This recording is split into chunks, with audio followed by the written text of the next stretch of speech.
পশু কোরবানি ও বর্জ্য ব্যবস্থাপনার খবর জানাতে রাজধানীর কলাবাগান থেকে যুক্ত হচ্ছেন সহকর্মী শাহরিয়ার শৌমিক। সরাসরি যাচ্ছি তার কাছে। শৌমিক,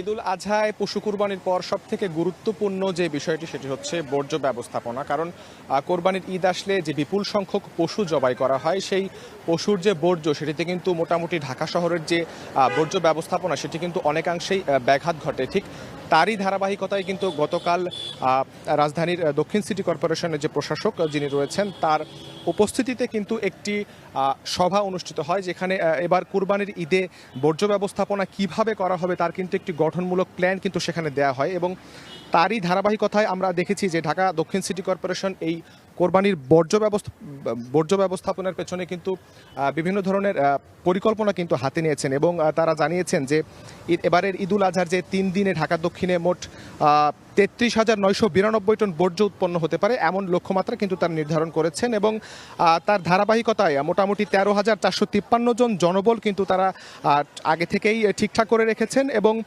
মোটামুটি 2,117টি বিভিন্ন ধরনের যন্ত্রপাতি এবং ট্রাক কম্প্যাক্টর সহ পেলোডার নিয়োজিত থাকবে এমনটি কিন্তু তারা জানিয়েছেন। এবং সঠিক বর্জ্য ব্যবস্থাপনার জন্য 75টি ওয়ার্ডে 46 টন ব্লিচিং পাউডার সহ 200 গ্যালন স্যাভলন এবং 1,40,000 বায়োডিগ্রেডেবল পচনশীল ব্যাগ কিন্তু তারা বিতরণ করেছে এমনটি কিন্তু আমরা দেখেছি। আমরা এই মুহূর্তে অবস্থান করছি যে রাজধানীর কলাবাগানের সেকেন্ডারি ট্রান্সফার স্টেশন, যেখানে ধানমন্ডি এলাকার 15 এবং 17 নম্বর ওয়ার্ডের যে কোরবানির যে বর্জ্য সেই বর্জ্য কিন্তু এখানে আসবে। এবং এখান থেকেই দুপুর 1:30 ঢাকা দক্ষিণের যিনি প্রশাসক সালাম তিনি কিন্তু এখানে আসবেন এবং এই বর্জ্য ব্যবস্থাপনার যে নিষ্কাশন ব্যবস্থা সেটি কিন্তু তিনি এখানে উদ্বোধন করবেন এমনটি কিন্তু আমরা গতকাল জেনেছি। এবং এখান থেকে এই ধানমন্ডি এলাকার যে 2 ওয়ার্ডের যে কোরবানির বর্জ্য সেটি কিন্তু এখান থেকে মাতুয়াইলে পাঠানো হবে এমনটি কিন্তু আমরা জেনেছি। দর্শক, আপনারা দেখতে পাচ্ছেন যে সেকেন্ডারি ট্রান্সফিউশন সেন্টার যে কলাবাগান, এখানে কিন্তু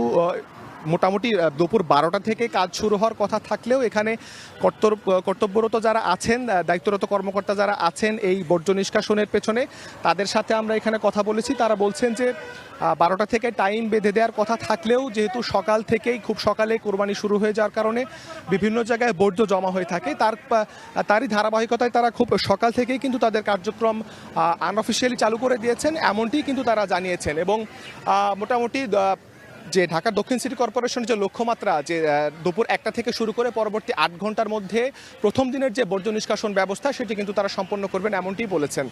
তো ধানমন্ডির কলাবাগান থেকেই বর্জ্য ব্যবস্থাপনার এই ছিল আমার কাছে সর্বশেষ। বর্জ্য ব্যবস্থাপনার খবর জানাচ্ছিলেন শাহরিয়ার শৌমিক।